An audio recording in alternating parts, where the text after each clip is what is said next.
les nations et les peuples d'Afrique se sont fait voler le XVIIe et le XVIIIe siècle, sur le continent où l'histoire humaine a commencé et a connu ses premiers développements civilisationnels qui ont ensuite formaté le reste de la civilisation méditerranéenne. Je pense à l'Égypte antique. Vous vous êtes fait voler le XVIe, le XVIIe siècle et une partie du XVIIIe par l'esclavage. Puis le XXe par la colonisation. Je ne donne pas de leçons, je fais juste la remarque. Les médias actuels ne portent leur attention sur l'Afrique que pour donner des mauvaises nouvelles. Souvent, l'Afrique, c'est le continent oublié. Il est oublié dans les négociations de l'Organisation mondiale du commerce. Il est oublié lors des grandes alliances stratégiques. Lorsque les puissants de la Terre se réunissent, très souvent, on ne parle de l'Afrique que pour couvrir ses dettes ou pour venir à son aide. Vous savez, souvent, quand on pense à l'Égypte, on ne pense pas à l'Égypte comme un pays noir, n'est-ce pas? Hein, on a eu même, quand on est dans les années 50, 60, les péplums sur l'Égypte. Comment elle est, Cléopâtre? C'est Elizabeth Taylor. Elle est toute blanche. Mais la réalité, c'est complètement différent.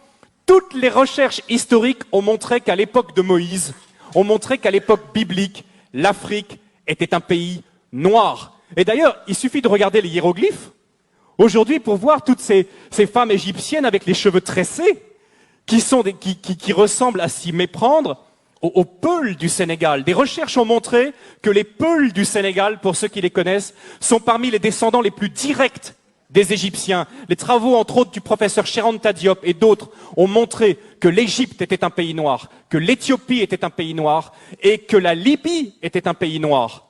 On l'appelait la Cyrénaïque, avec la ville de Cyrène, ou la Tripolitaine. C'est un pays noir. Et j'aimerais bien, justement, aujourd'hui, quand on pense à l'Afrique, on pense à quoi? Honnêtement, quelles sont les images qui viennent à nous? Nous qui sommes ici en Alsace. Je ne sais pas vous qui regardez Internet là. Mais on pense à des guerres, on pense à des catastrophes, on pense à des famines, on pense à des ennuis sociaux. Voilà les premières images qui nous viennent lorsqu'on pense à l'Afrique. Est-ce que vous savez que pendant plus de 1000 ans, c'est l'Égypte qui a nourri tout le bassin méditerranéen par son blé? L'Égypte possède un cadeau de Dieu extraordinaire qui s'appelle le Nil, qui est probablement le fleuve le plus extraordinaire du monde, un fleuve qui vient du lac Victoria au Kenya, qui passe et qui coule dans un delta. Ce sont qui donnent la possibilité de faire du jardinage de façon extraordinaire. Le Nil, c'est un cadeau de Dieu. Le Nil, c'est ce qui permet à l'Égypte d'avoir toujours été riche. Et quelque chose de très intéressant aussi, ce sont les Égyptiens qui ont inventé le jardinage. Les pastèques que nous mangeons en été, ce sont les Égyptiens qui l'ont cultivé les premiers. À l'époque, l'Égypte était la première puissance économique du monde. Aujourd'hui, l'Afrique est la dernière puissance économique en tant que continent. Mais il n'en a pas toujours été de même. Ce qui se passe aussi, c'est que l'Afrique était la première puissance militaire à l'époque. À l'époque, l'Afrique était une puissance militaire qui faisait trembler. À l'époque aussi, l'Afrique dominait le monde également par ses connaissances scientifiques. C'était de l'Afrique que venait toute la connaissance. Les Égyptiens ont été les premiers astronomes, ont été les premiers à jeter les bases de nos sciences modernes. Venait également de l'Afrique. C'était aussi une époque où l'Afrique accueillait les réfugiés. Aujourd'hui, on pense que l'Afrique, c'est le pays qui envoie plutôt des réfugiés. Mais à l'époque, l'Afrique accueillait les réfugiés. La grande différence entre l'Afrique et nous, c'est que l'Afrique et les Africains sont concentrés et se focalisent sur les personnes, alors que nous nous focalisons sur les choses. Et le retour, souvent, quand je reviens du Sénégal et que je reviens en Europe, et ma femme a le même sentiment que moi, c'est le matérialisme qu'on retrouve ici, l'attachement passionné aux objets, aux choses. C'est quelque chose qui finit par nous blesser. Et je sais que c'est quelque chose pour tous les visiteurs africains et pour tous ceux qui sont ici qui les blessent. Parce qu'en Afrique, la première chose, la plus importante, c'est les personnes. Vous ne pouvez pas savoir à quel point je bénis Dieu que mes enfants soient élevés en Afrique. Je bénis Dieu.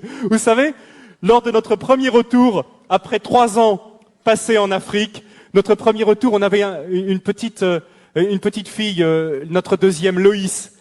Je crois qu'elle avait 2 ans. Et quand elle venait ici en Alsace, elle passait son temps comme ça à lever les mains.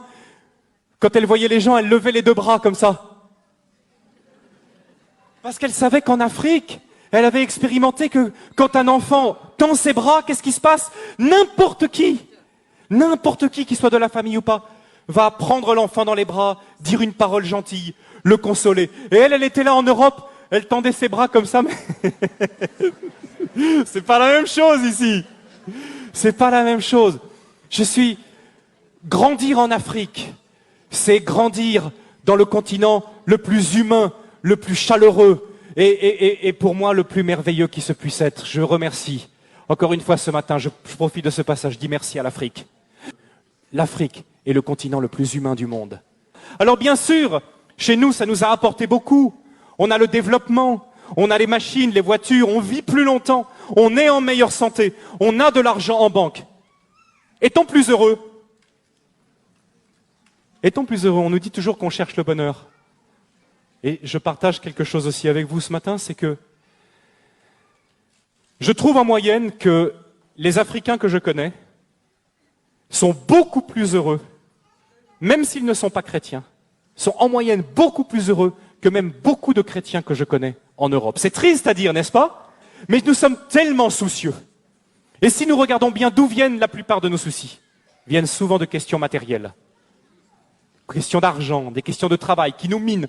Mais les Africains que je connais, même s'ils ont des situations beaucoup plus difficiles, ni sécurité sociale, pas beaucoup d'accès aux médicaments, compte en banque, la plupart du temps, rien du tout, mais heureux de vivre et reconnaissant pour les petites choses.